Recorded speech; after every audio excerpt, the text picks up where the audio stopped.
کیا جائے گا، یہ وہی جگہ ہے۔ یہ فرمان لیے جناب جبرائیل علیہ السلام سرکار آدم علیہ السلام پر نازل ہوئے، تو حضرت آدم علیہ السلام نے جناب جبرائیل علیہ السلام سے پوچھا کہ اے جبرائیل، مالک کائنات کی طرف سے مجھے کیا حکم ہے، اور یہ حسین کوئی نبی یا پیغمبر یا امام ہے، مجھے تعارف کراؤ۔ تو جناب جبرائیل علیہ السلام نے کہا کہ اے حضرت آدم علیہ السلام، جناب حسین ابن علی علیہ السلام محمد مصطفیٰ کے نواسے ہیں، اور امامت میں سے تیسرے امام ہوں گے جن کو یزید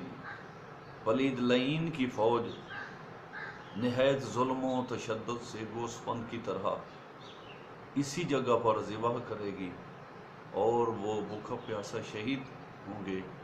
تو جناب آدم علیہ السلام نے کہا کہ اے جبرائیل علیہ السلام،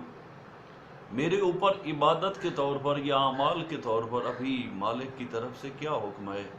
تو جناب جبرائیل علیہ السلام نے کہا کہ مالک کی طرف سے آپ پر یہ حکم نازل ہوا ہے کہ تم، یعنی اے آدم علیہ السلام، یزید ملعون اور اس کے جتنے بھی دوست داران ہیں اور اس کے لشکر والے ہیں، ان پر تم 4 مرتبہ لعنت کرو، اور تمہاری لعنت جو ہے وہ ارد گرد جتنی بھی میری مخلوقات آسمانی ہے یا زمین میں خفیہ ہے وہ آمین کہے گی۔ تو جناب آدم علیہ السلام نے یزید اور اس کی فوج پر 4 مرتبہ لعنت کی۔ اور اس کی دوسری روایت یہ ہے کہ صاحب در ثمین نے تفسیر میں لکھا ہے کہ جس وقت جناب آدم علیہ السلام کو مالک کائنات نے یہ آیت مقدسہ کے مطابق حکم دیا، فَتَلَقَّىٰ آدَمَ مِن رَبِّهِ کَلِمَاتٍ، تو جناب آدم علیہ السلام نے عرش پر لکھے ہوئے ان اسماء کی جس وقت زیارت کی اور وہ کلمات اپنی زبان اطہر پر جاری کیے جو انبیاء اور رسل و پیغمبران کے ساتھ ساتھ خصوصاً بالخصوص کچھ روایات میں صرف اتنا ہی ہے کہ وہ 4 معصومین کے اس میں گرمانی تھے۔ تو جناب آدم علیہ السلام نے ائمہ طاہرین 4 معصومین علیہم السلام کے نام پاک اس طرح کچھ پڑھے جو ہمارے لیے ایک معتبر دعا کے طور پر بھی ہم اپنے ذکر میں ہمیشہ بیان کرتے رہتے ہیں، اور یہ دعا پاک نہایت ہی مستند، معتبر اور بہت سے غموں اور حاجات اور مسائل کا حل بھی ہے، اور وہ یہ ہے: اللہم یا حمید و بحق محمد، یا علی بحق علی، یا فاطر و بحق فاطمہ، یا محسن بحق الحسن، یا قدیم الاحسان بحق الحسین علیہ السلام۔ تو آدم علیہ السلام کی زبان اطہر پر جس وقت سرکار حسین بادشاہ کا نام آیا تو جناب آدم علیہ السلام نے کہا، اور جیسے ہی حضرت آدم علیہ السلام کے لب پر نام حسین آ گیا تو دل میں تکلیف شروع ہو گئی اور آنکھوں سے آنسو جاری ہو گئے، اور کہا کہ اے جبرائیل، یہ 5واں نام میں جس وقت میں نے اپنے لب پر جاری کیا ہے میرا دل گھٹنے لگتا ہے اور آنکھوں سے بے ساختہ آنسو جاری ہو جاتے ہیں، اس کی کیا وجہ ہے؟ تب جبرائیل علیہ السلام نے جواب دیا کہ محمد مصطفیٰ کے یہ فرزند ہیں، نواسے ہیں، اور علی و بطول علیہم السلام کے بیٹے ہیں، اور ان کو بے دردی سے قتل کیا جائے گا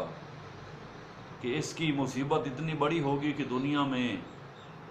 آنے والے ٹائم میں کوئی ایسی مصیبت نہیں ہوگی، اور نہ ہی گزشتہ وقت کے گزرنے میں وہ شمار ہوں گی۔ حضرت آدم نے کہا، بھائی جبرائیل، ذرا مجھے تفصیل بتاؤ کہ حسین کو کس طرح اور کون قتل کرے گا؟ تب جبرائیل علیہ السلام نے کہا کہ بھوکا پیاسا غریب بے یار و مددگار قتل کر دیا جائے گا، اور اگر آپ واقعہ دیکھنا چاہتے ہیں تو آپ سنیں گے کہ ان کی پکار ہوگی کہ میں پیاسا ہوں، مجھے قتل مت کرو، میری مدد کرو، میں رسول کا نواسا ہوں، علی و فاطمہ کا بیٹا ہوں، حسن کا بھائی ہوں، اس لیے کہ اسے 3 شب و روز کی بھوک و پیاس ہوگی مگر کوئی مدد کرنے والا یا کوئی اس بات کا جواب نہیں دے گا، بلکہ تلواروں کے ساتھ ان کو قتل کر دیا جائے گا۔ پھر ان کی گردن کے پیچھے سے گوسفند کی طرح ذبح کریں گے اور اس کے اہل و عیال کو گرفتار کر کے ملک شام لے جائیں گے۔ پھر دونوں یعنی جناب آدم علیہ السلام اور حضرت جبرائیل علیہ السلام اتنا گریہ کیا معصومین کا کہ فرامین اقدس میں یہ روایت موجود ہے کہ جناب جبرائیل و جناب آدم علیہ السلام نے اتنا گریہ کیا کہ جسم تر ہو گئے، بلکہ زمین پر ایسا محسوس ہوتا تھا کہ جیسے ایک ندی نالا یا دریا پانی کا جاری ہو گیا ہو، اور ان کی آہ و بکا اتنی بلند تھی جیسے ایک ایسی عورت کی کہ جس کا جوان بیٹا اس کے سامنے مر گیا ہو۔ تو یہ تھی عزاداری کی پہلی دلیل، جو انبیاء میں سے سب سے پہلے حضرت آدم علیہ السلام اور ملائکہ میں سے حضرت جبرائیل علیہ السلام نے یہ عقیدت نبھائی اور اس عمل کو عمل عظیم میں انہوں نے شمار کیا۔ تو مالک کائنات ہمیں محمد و آل محمد کا سچا عزادار اور اس عزاداری کی معرفت و مفہوم اور اس عزاداری کی بقا کو سمجھنے کی توفیق عطا فرمائے، آمین ثم آمین بحق محمد والہ الطاہرین۔ ہمارے چینل کو سبسکرائب کیجیے، ہمارے ان تحقیق کے ساتھ بیان کیے ہوئے الفاظ کو اگر آپ پسند کر رہے ہوں کمنٹس کیجیے، لائک کیجیے، تاکہ ہم آپ کو مزید علمی خصوصاً محمد و آل محمد کے فرامین میں سے کچھ نہ کچھ بیان کر کے آپ کو مستفید کر سکیں۔ مالک کائنات محمد و آل محمد کی عظمت و معرفت و حرمت کے صدقے میں ہماری حاجات دینی و دنیاوی پوری فرمائے، آمین ثم آمین بحق محمد والہ الطاہرین۔ والسلام، اللہ حافظ۔